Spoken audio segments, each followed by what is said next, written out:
오늘도 지난 시간에 이어서 23문 우리 예수 그리스도께서 우리의 구원주로서 직분을 행하시는데 직분으로 허락하신 그 삼중직이 있지 않습니까?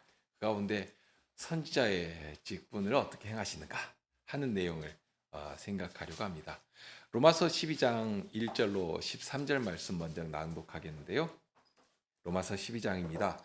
그러므로 형제들아 내가 하나님의 모든 자비하심으로 너희를 권하노니 너희 몸을 하나님이 기뻐하시는 거룩한 산 제사로 드리라. 이는 너희의 드릴 영적 예배니라. 너희는 이 세대를 본받지 말고 오직 마음을 새롭게 함으로 변화를 받아 하나님의 선하시고 기뻐하시고 온전하신 뜻이 무엇인지 분별하도록 하라.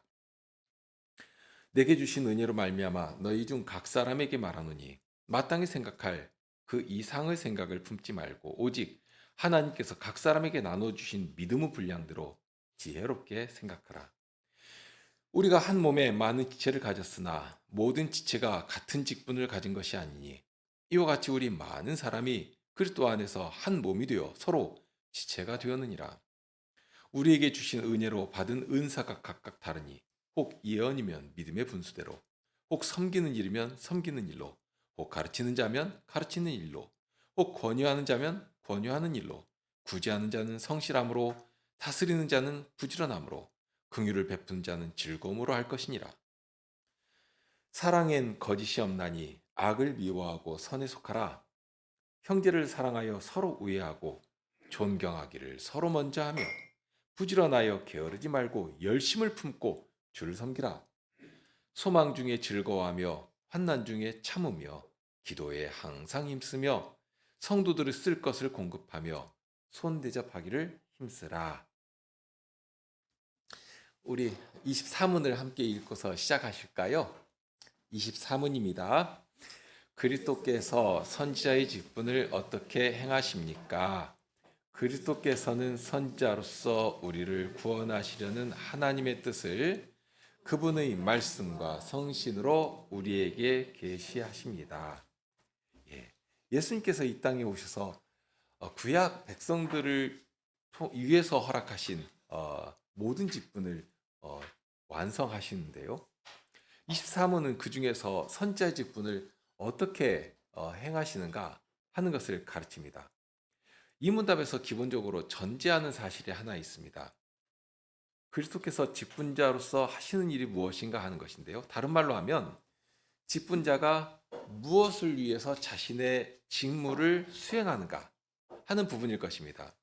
이것은 선지자만이 아니라 제사장이나 왕의 직분도 동일합니다. 처음에 나오는 내용인데 우리를 구원하시려는 하나님의 뜻이 있고요. 그리고 그 일에 대해서 직분자가 꼭 해야 할 일이 있다 하는 점을 전제하고 있습니다.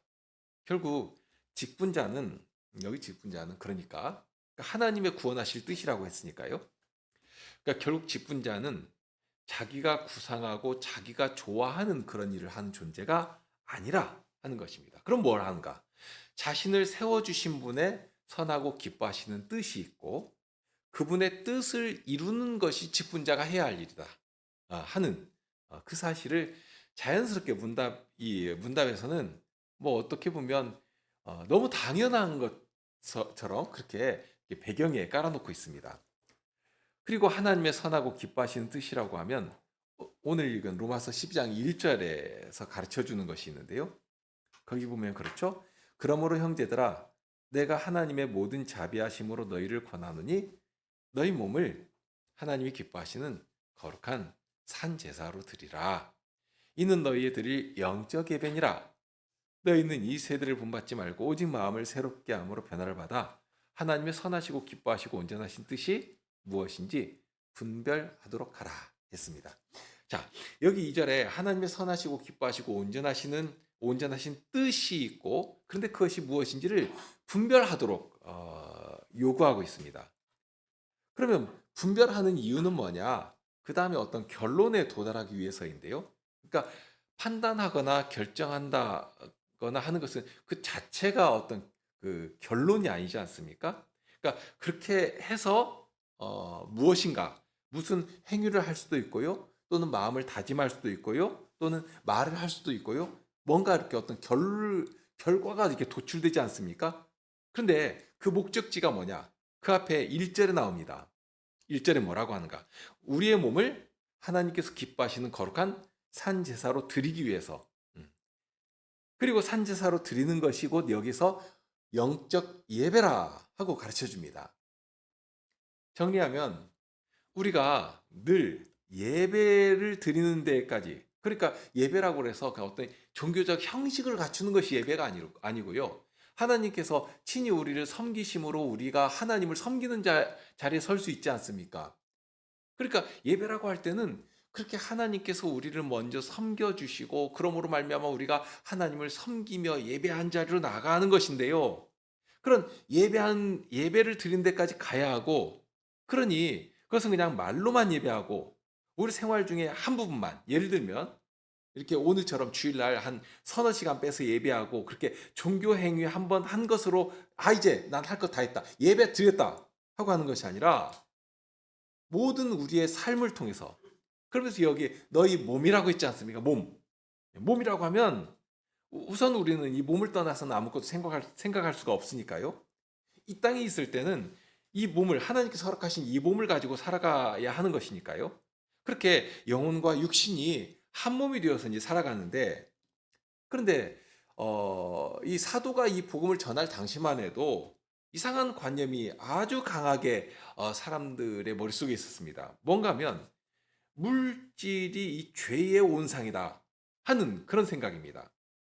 당연히 그런 생각을 할 만도 한 것이, 현실적으로 당장에 배가 고프기 때문에 무엇인가를 이렇게 먹을 것을 막 찾아서 그 육체의 필요를 막 공급받으려고 뭐 하는 것 아닙니까? 몸이 정욕을 추구하고, 그런데 그런 정욕 덩어리인 몸을 가지고서는 참 순결한 삶을 살아가기가 너무 어렵다는 것입니다.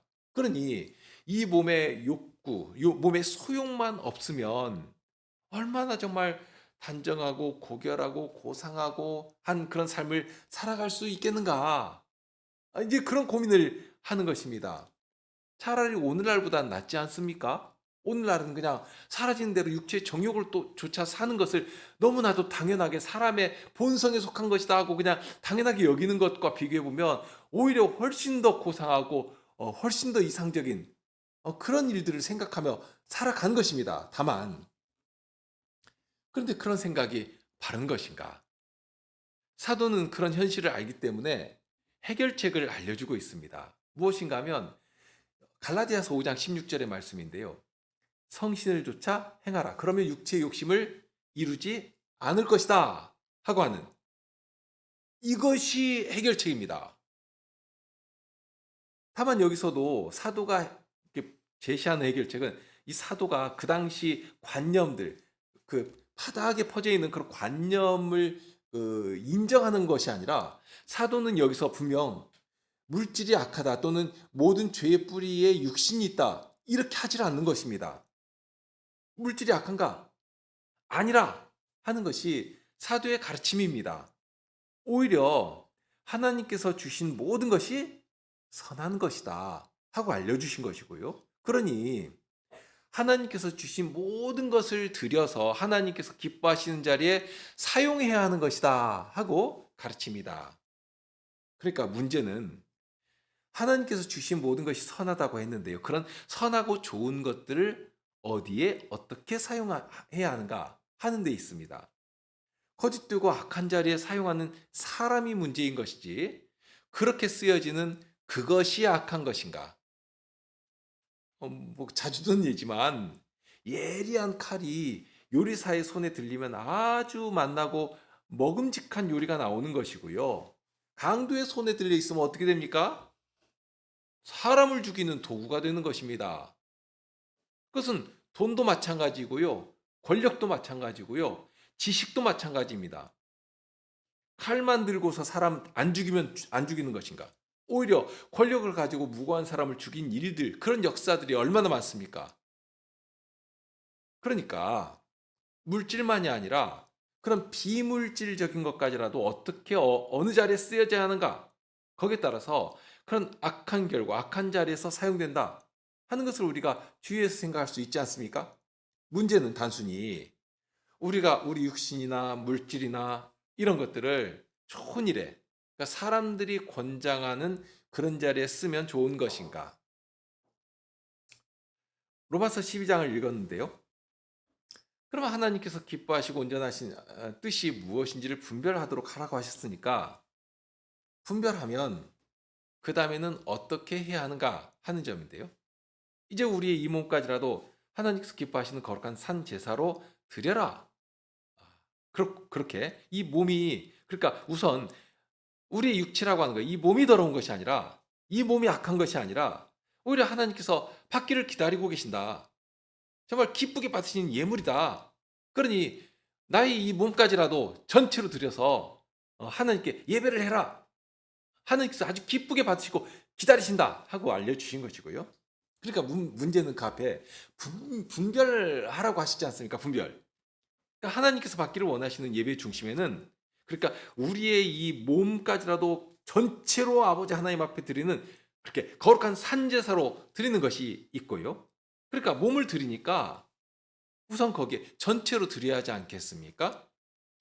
만일 죽여서 드리는 제사라면 전체가 아니라 일부를 드릴 수가 있습니다.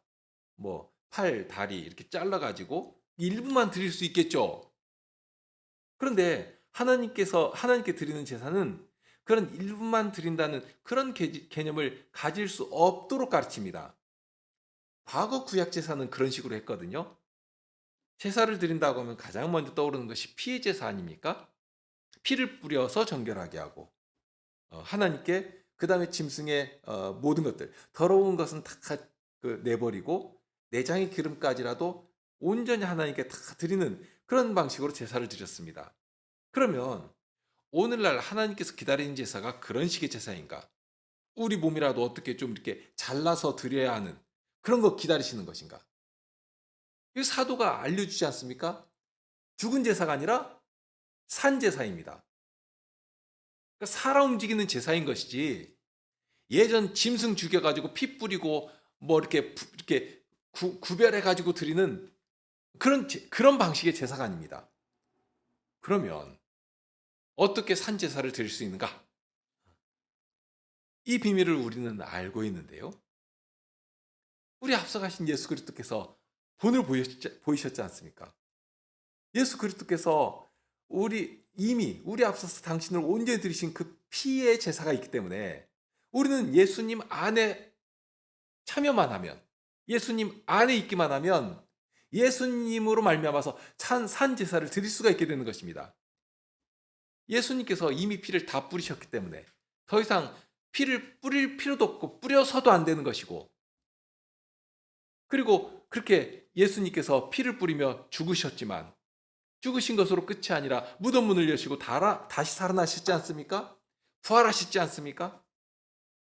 부활하시고서는 부활하신 예수님의 그 복음, 말씀이신 예수님을 믿는 모든 사람을 그 말씀 안으로 연합시키셔서, 그러니까 말씀이 우리 안에 있게 하시고 우리가 말씀 안에 담기게 하시고, 그럼 우리 안에 계신 이 예수 그리스도의 말씀이 우리를 받아서 당신의 것으로 받아주시는 그런 일이 일어나게 된 것입니다.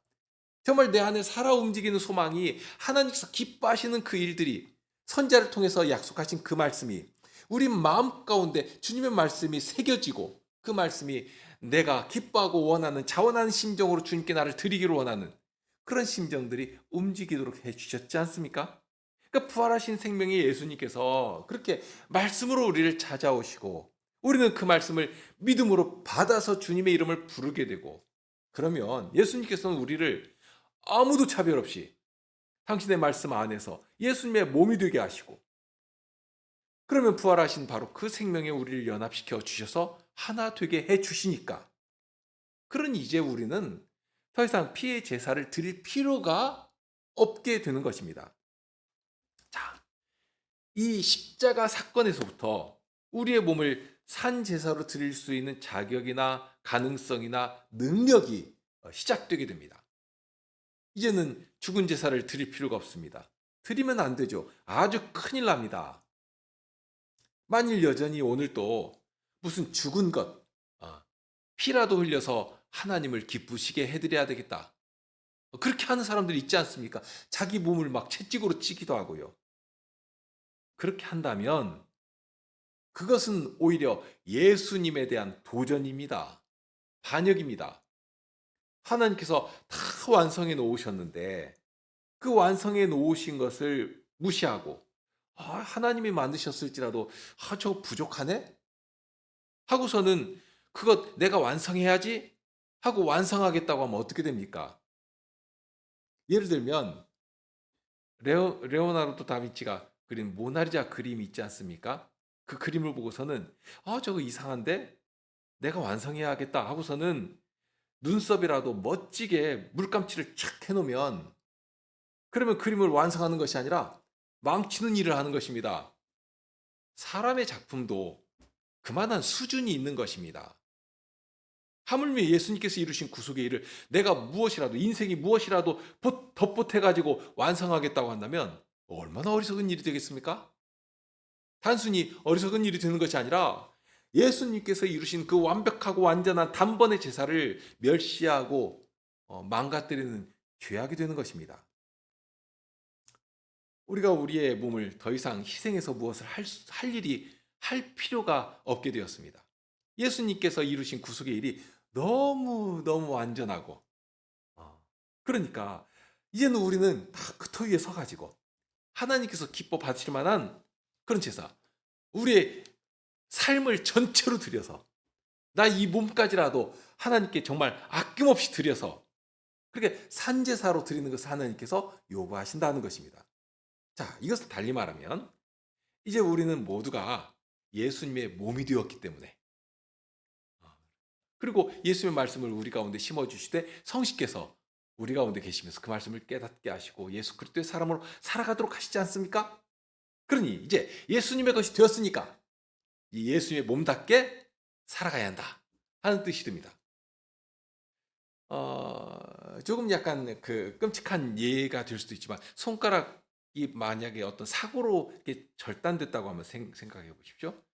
그러면 아주 급하게 병원에 가서 접합 수술을 하면 이렇게 탁 붙지 않습니까? 그러면 수술해가지고 접합 수술이 아주 성공적으로 끝나서 붙었으니까 그러면 그것으로 완성되는 것인가? 그렇지 않고 이제는 재활 치료를 계속해야 합니다. 만일 수술 잘 됐다, 완벽하게 됐다 하고서는 아무것도 안 하면 손가락이 정상적인 손가락 구실을 할 수가 없게 됩니다. 내 손가락에 붙어 있던 손가락도 접합 수술을 하면 그만한 재활 치료를 부지런히 해야지만 손가락 구실을 할 수가 있는 것인데요. 본디 원수였던 자들이고 전에는 우리 몸을 육치 욕망을 위해 더러운 자리에 내놓고 굴리던 자들이 예수님의 몸이 되었다고 막 그냥 갑자기 또는 저절로 그냥 예수님의 몸처럼 살아가고 저절로 거룩한 제사가 막 드려지고 하는 그런 일을 생각할 수 있겠는가? 없지 않습니까? 기계라면 그거 기대할 수 있죠. 부품들 아주 완벽하게 딱 조립해가지고 스위치 딱 누르면 뭐 생각할 것도 없이 그냥 조립한 대로 착착착 움직이는 것입니다. 처음부터 그런 거예요. 기계니까 그런 것입니다. 이성 없는 짐승도 그와 유사한 행동 패턴을 보일 수 있습니다. 그런데 하나님께서 사람을 그런 식으로 대하지 않지 않습니까? 만일 그런 식이라면 처음부터 우리를 그렇게 존귀한 존재로 만드실 일도 없습니다. 그저 다른 짐승처럼 만드시고 끝낼 일입니다.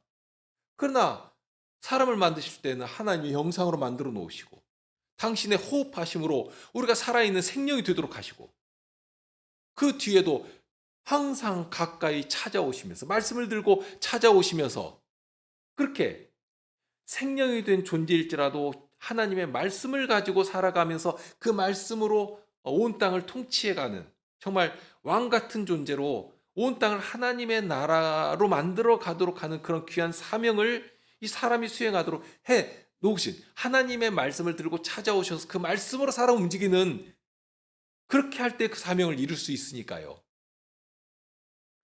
여기도 그렇습니다.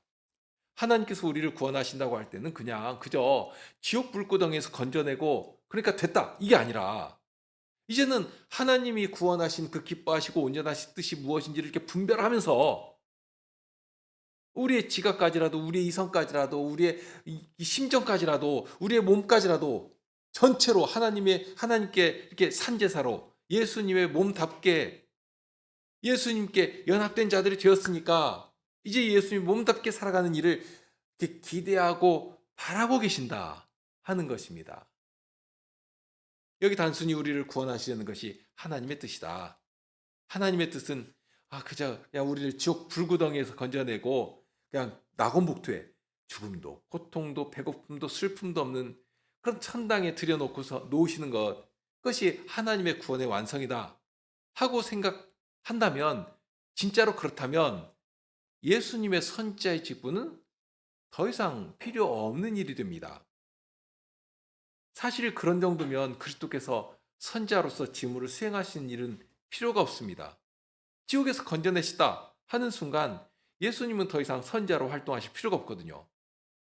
그런데 지난주에도 말씀드렸습니다만, 예수님의 선지자의 직분은 과거 제자들을 가르치실 때나 혹은 성경을 이렇게 기록하도록 사도들을 사용하시는 그런 때나, 혹은 조금 더 넓게 생각해 가지고 우리가 예수 믿고 천당 가도록 하는 그런 일에만 쓰여지는 것이 아닙니다. 그러니까 한시적으로 주신 혹은 임시적으로 나오는 직분이 아닙니다. 예수님이 사람이 되시고 구약에 보여주셨던 선지자의 직분을 친히 당신께로 다 가져오시고 그렇게 해서 완성하신 때에는 이제부터 영원히 우리 앞에서 우리 예수 그리스도만이, 우리 구주이신 그리스도만이 선지자로서 당신의 직무를 성실하게 수행하시는 그 일이 영원토록 이루어지도록 해놓으신 것입니다. 그러니까 예수님께서 한 번 그리스도로서 선지자의 직분을 맡으셨으면 그것을 폐하시는 일이 없이 영원토록 우리 앞에 예수님이 선지자로 직무를 수행하셔야만 됩니다. 이것은 영원한 업무이고요. 우리도 또한 예수 그리스도 안에서 그 업무에 동참해야 할 숙제와도 같은 일이 됩니다. 예수님께서 선지자로서 우리 앞에 계시지 않으면 우리의 기쁨도, 우리의 열정도, 우리의 이 사랑이라고 하는 것도 다 그냥 허무하게 끝나버리고 맙니다. 예를 들어 사랑만 해도 그런데, 사랑은 머물거나 정체되어 있는 것이 아니지 않습니까? 간혹 과거에 이렇게 사랑했었지, 참 좋아했었지 하고 과거의 어떤 추억을 떠올리면서 그렇게 추억 상자에서 사탕 빼먹듯이 그렇게 사랑의 추억을 떠올리고 떠올린다고 하면 그것이 사랑인가? 그거 사랑 아니거든요. 사랑은 늘 살아있는 인격적 존재, 그 관계 안에서 사랑으로 말미암아 상대가 더 윤택해지고 더 강해져야 하는 것입니다. 과거의 사랑 탈익은 그 추억에 불과한 것이지 그 자체는 사랑이 아니거든요. 더욱이 사랑은 인격적인 사귐 안에서 그 사귐을 지속시키고 발전시키는 연료처럼 이렇게 타올라야 하는데요. 그러니 그러기 위해서는 예수님이 가지신 이 직분의 직무가 여전히 유효하고 여전히 계속되어야 한다 하는 그런 말씀이기도 합니다. 그러니까 예수님께서 한때만 직무를 수행하시고 이제 재림하시는 후에는 예수님께서 다시 오실 것이니까 그 후에는, 그래서 하나님 나라가 완성된 이후에는 이제 예수님은 선자로서의 직무를 수행하실 필요가 없다 하고 한다면 여기 예수님께서 하신 일의 성격을 전혀 모르는 그런 주장이 됩니다. 예수님께서는 그리스도로서 예전에도 일하셨지만 영원토록 우리와 하나님 그 사이에서 중보자로서 하나님 앞에서 그 일을 행하셔서 우리의 구원을 더욱 풍성하게 꾸며가십니다. 그러니 단순히 지옥에서 건져주셨다, 그러니 구원받았다, 이제 되었다, 이게 아니라 이제 구원받았으니까, 예수 그리스도의 사람이 되었으니까, 예수 그리스도의 몸에 참여한 자가 되었으니까 이제 그 자리에서 하나님의 그 선하시고 기뻐하시고 온전하신 뜻이 무엇인지를 생각하고 계속해서 이루어 가도록 그렇게 예수님께서 우리 앞에서 선지자의 직무를 행하신다 하는 것입니다. 선지자의 직분은 그러한 하나님의 뜻, 우리를 구원하시려는 하나님의 뜻을 우리에게 계시해 주십니다. 계시라고 하죠. 하나님의 그 숨겨진 그 신비를 좀 아무도 볼 수 없는 그 비밀이었는데요. 예수님께서 그것을 활짝 열어서 다 알 수 있도록 보여주신 것입니다. 다만 일부러 숨겨놓은 비밀은 아닙니다. 마치 로마서 1장에 바울 사도가 모든 인생이 처한 어리석은 현실을 알려주지 않습니까? 하나님을 알되 하나님으로 영화롭게도 아니하고 감사치도 아니하고 오히려 그 생각이 허망해지며 미련한 마음이 어두워졌나니 스스로 지혜 있다 하나 우준하게 되어 썩어지지 아니하는 하나님의 영광을 썩어질 사람과 금수와 버러지 형상의 우상으로 바꿨느니라. 그러니까 눈이 어두워져 버리니까 멀쩡히 이렇게 눈 뜨고서 보는 것 같은데 보면서도 알려고도 하지 않고 알 수도 없는, 결국 정말 만물 어디를 보아도 모를 수 없도록 켜켜이 담아 놓으셨는데 미련한 마음이 어두워져 버리니까 두 눈 시퍼렇게 뜨고 보는데도 이게 뭔지를 알지를 못하는 것입니다. 보지를 못하는 것입니다. 실은 보려고 하지 않는 것이죠. 이것이 죽어 있는 상태입니다. 기능이 완전히 상실되어 버린 것입니다. 그런 우리를 구원하시기 위해서 하나님께서 직접 찾아오신 것 아닙니까? 정확하게 말하면 말씀이신 하나님께서 사람이 되어 오시고, 그러면 말씀이신 그분을 직접 듣고 직접 뵙고 직접 만지고 그 증언을 들을 때에 그 예수 그리스도를 내가 눈으로 보지 못하였지만 믿고 사랑하고 그렇게 그분의 이름을 부르고, 그러면 그분께서, 말씀이신 그분께서 나를 받아주시고 말씀 안에 연합시켜 주시고 그 말씀이 우리 속에 거하시면서 그 말씀으로 살아가는, 그렇게 그 말씀 가운데서 우리 주님과 함께 기뻐하며 사귐을 나누며 그런 관계가, 그런 사랑의 관계가 영원토록 지속되는 그런 사랑의 관계가 시작되는 것입니다. 그러니까 선자의 직분은 무엇보다도 하나님의 뜻이 무엇인가 하는 것을 알려주는 직분입니다. 다만 이제 문제가 앞에서도 언급되었지만 볼 줄 알고 알 줄 아는 기능이 살아 움직여야 하는 것인데 이제 그것이 문제겠죠? 하나님의 선하시고 기뻐하신 뜻을 이게 지식적으로 습득하고 깨달아 알아야 하는데, 그런데 그런 기능이 사라져 버리는 것입니다. 이사야 선지자로 하신 말씀이 있는데요. 이사야 42장 18절 이하입니다. 너희 귀머거리들아 들으라. 너희 소경들아 밝히 보라. 소경이 누구냐? 내 종이 아니냐? 누가 나의 보내는 나의 사자같이 귀머거리겠느냐? 누가 나와 친한 자같이 소경이겠느냐? 누가 여호와의 종같이 소경이겠느냐? 네가 많은 것을 볼지라도 유의치 아니하며 귀는 밝을지라도 듣지 아니하는도다. 여호와께서 자기의 의로우심을 인하여 기쁨으로 그 교훈을 크게 하며 존귀케 하려 하셨으나 이 백성이 도적 맞으며 탈취를 당하며 다 굴 속에 잡히며 옥에 갇히도다. 노략을 당하되 구할 자가 없고 탈취를 당하되 토로 주라 할 자가 없도다. 이렇게 되어버린 것입니다. 보니까 보면서도 보지 못하고 들으면서도 듣지를 못하고, 이것이 벌써 순종하지 않은 이스라엘에게 내린 정말 두려운 하나님의 심판 아닙니까? 그렇게 그냥 방치해 버리시는 것입니다. 자기 듣기 좋아하는 세상 소리에는 그렇게 한없이 민감히 움직이면서도 정작 하나님의 말씀에는, 복음에는 반응이 없습니다. 들을 생각이 없습니다. 그러니 어떻게 됩니까? 하나님께서 그런 어두움을 심판해 가시는 것입니다. 결과 이제는 듣긴 듣는데 들어도 알지를 못합니다. 보기는 보는데 보지를 못합니다. 그 기능이 막혀버린 것입니다. 죄가 가려진 것입니다. 다만 모든 자들에게 그러시는 것은 아니거든요. 어떤 자들에게는 그런 중에서라도 말씀을 보게 하시고 듣게 하시고 깨닫게 해주시는 것입니다. 23문 답에서 그 비밀이 나오는데요. 분명 계시는 닫힌 비밀에 관한 것입니다. 이제까지는 아무라도 그냥 뭐 이렇게 기웃거리면서 지나가면서 볼 수 있도록 그렇게 되어 있지 않았습니다. 그런데 이젠 누구라도 알게 해주시는 것입니다. 다만 조건이 있죠. 어떤 자들인가? 아버지의 사랑하심을 받은 자들입니다. 하나님의 사랑하심을 받은 자들에게는 그 말씀을 전해 주실 때에 성신으로 함께 하시면서 하나님의 가장 깊은 것이라도 알 수 있는 성신께서 이 비밀을 깨닫게 해주시거든요. 고린도전서 2장 10절로 12절에서 이 비밀을 가르쳐 주시는데요.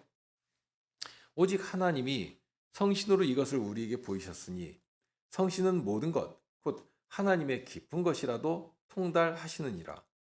사람의 사정을 사람의 속에 있는 영 외에는 누가 알리오? 이와 같이 하나님의 사정도 하나님의 영 외에는 아무도 알지 못하느니라. 우리가 세상의 영을 받지 아니하고 오직 하나님께로 온 영을 받았으니 이는 우리로 하여금 하나님께서 우리에게 은혜로 주신 것들을 알게 하려 하심이라. 자, 앞에 시작하면서 하나님의 선하시고 기뻐하시고 온전하신 뜻을 분별하라 하는 사도의 권면을 생각했습니다. 그렇게 해야 하는 이유가 뭐냐? 우리의 이 몸까지라도, 그러니까 전에는 육신의 일을 생각하고 육체의 욕망을 따라 행하던 그런 악한 육신이었습니다. 결국 사망의 열매만 맺는 그런 육신이었거든요. 그런데 이제는 동일한 육신인데 그런 몸이 하나님께서 기뻐 받으시는 거룩한 산제사로 드려질 만한, 하나님께서 아무거나 받으십니까? 아니거든요. 정말 순결한 제사만 받으시거든요. 그런데 그렇게 하나님께서 아주 기쁘게 받으실 만한 그런 순결하고 정결한 그런 몸으로, 나의 이 몸이 그렇게 하나님께 전부로 드릴 수 있게 되는 것입니다. 바로 말씀이신 예수님께서 우리를 찾아오시고 우리의 깊은 사정까지라도 다 아시는 성신께서 그 말씀을 듣게 하시고 깨닫게 하시고 그 말씀으로 가르치시며 인도하시니까, 성신으로 행하게 하시니까 그런 놀라운 일이 일어나게 된 것입니다. 그러니 이제 우리에게 요구하시는 것이 있지 않습니까? 그렇죠. 그러니 분별하라고 하시는 것입니다. 분별하라고 하신 때에는 그냥 되는 대로 살아서는 안 된다 하는 말씀 아니겠습니까? 그러니까 생각하고 따지고 의문도 가지고, 그래서 옳고 그름을 분별해야 하는 것입니다. 그냥 맹목적으로 지는 대로 살아서는 할 수 없는 일입니다. 그러니까 많은 내용을 생각할 수 있지만 10장 3절 이하에 나오는 큰 내용이 그렇습니다. 마땅히 생각할 그 이상의 생각을 품지 않아야 하는 것이고요. 그러니까 하나님께서 주신 그 분량에 합당하게 생각도 하고 움직이는 것입니다. 그러면서 그 기준이 하나님께서 각 사람에게 주신 믿음의 분량대로 지혜롭게 생각하라. 그러니까 생각해야 하는데 성신께서 우리에게 주신 직분과 은혜와 은사의 내용들이 있지 않습니까? 그런 것들을 가지고 하라고 하시는 것입니다. 그러니까 이것을 주님께서 주셨고, 그러니 이것이 우리가 가진 자원이고 근거입니다. 그러니까 선물로 주신 것이 있고 그것을 도구 삼고 이용하면서 생각해서 판단해 나가는 것입니다. 동시에 어떻게 이용하면서 생각할 수 있는가? 그 방법도 이어집니다만 계속 나온 내용 말미에 가서 서로 우애하고 서로 먼저 섬기고 존경하라고 하십니다. 그래서 부지런하여 게으르지 말고 열심을 품고 주를 섬겨라 하고 하십니다. 그리고서는 성도들의 쓸 것을 공급하며 손 대접하기를 힘써라 하고 권면하십니다. 자, 후에 이제 로마서 가서 또 자세히 배우겠습니다만, 자, 어떤 것이 산제사로, 나의 몸까지라도 산제사로 드리는 것인가? 하나님께서 받으신 영적 예배라고 하는 것이 무엇이겠는가? 이처럼 한 교회로 부르신 성도들과 함께 거룩한 사회를 이루면서 하나님 이루면서 주께로부터 받은 모든 지식과 능력과 가치를, 은혜를, 은사를 정말 주님을 섬기는 데 드리며 살아갈 때 하나님께서 기뻐하시는 정말 예배로, 영적인 예배로, 거기에 드려지는 산 제사로 우리 전체를 드릴 수 있게 되는 것입니다. 우리 주님께서 그렇게 영원토록 우리를 가르치시고 이끌어 주시면서 하나님께서 기뻐하시는 그런 삶을 영원토록 살게 하실 것인데요.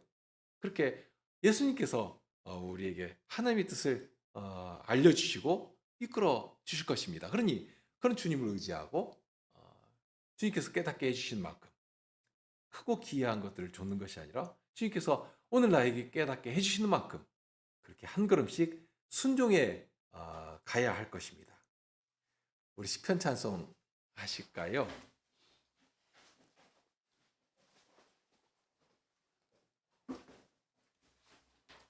78편 1절로 3절입니다. 78편 1절로 3절입니다.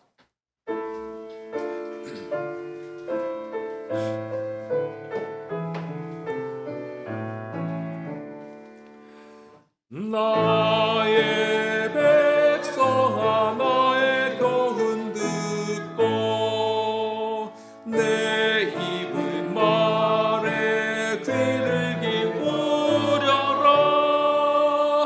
내 입을 열어 비유로 말하고 옛 비밀한 일 밝히 알리노라.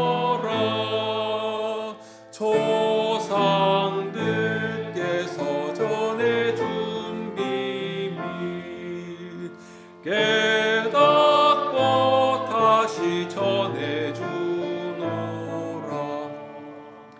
찬송 받으실 능력과 기사를 우리 후대에 모두 전하리라. 언약의 증거 세워주셨으니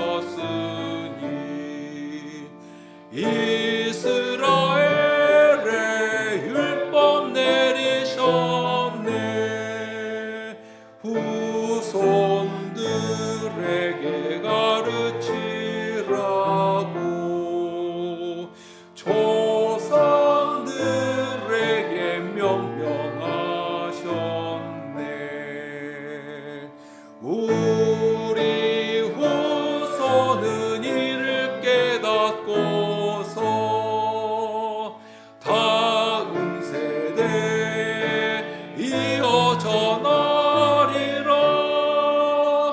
그들이 주님 굳게 신뢰하며 잊지 않고서 계명 지킨다면 신실함 없는 완고한 세대 반역의 물이 남지 않으리.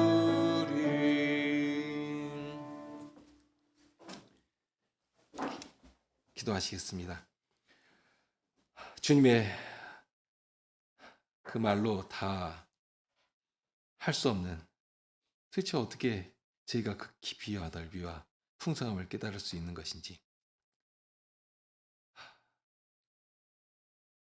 마땅히 생각할 그 이상의 생각을 품는 일이 없이, 그러니 과람한 태도 없이 주님께서 주신 한계 안에서 주께서 주신 은혜를 어디에 사용할 것인지를 늘 마음에 담고 그렇게 생각하며 살피게 하시고, 그러면서 주님께서 주신 것들을 땅에 묻어두고서는 마지막에 여기 주께서 주신 것이니 주께서 받으십니다 하는 그런 악하고 게으른 종이 되지 아니하고 주께서 주신 것들을 부지런히 선용하며 저희를 한 교회로 부르신 그 선하신 뜻을 분별하며 아버지 하나님께서 기뻐하시는 산제사로 저희 몸을 드리는 그런 언약 성도들이 되게 하여 주옵소서. 이제 일주일의 생활이 있사오니 또한 저희가 어디에 있든지 누구를 만나든지 항상 그리스도의 자녀로서 오직 하나님의 선하심만을, 하나님의 다스리심의 손길을 능히 나타내는 주의 자녀들이 되도록 늘 저희와 함께 하시고 동행하여 주시옵소서. 우리 주님 예수 그리스도 이름으로 기도합나이다.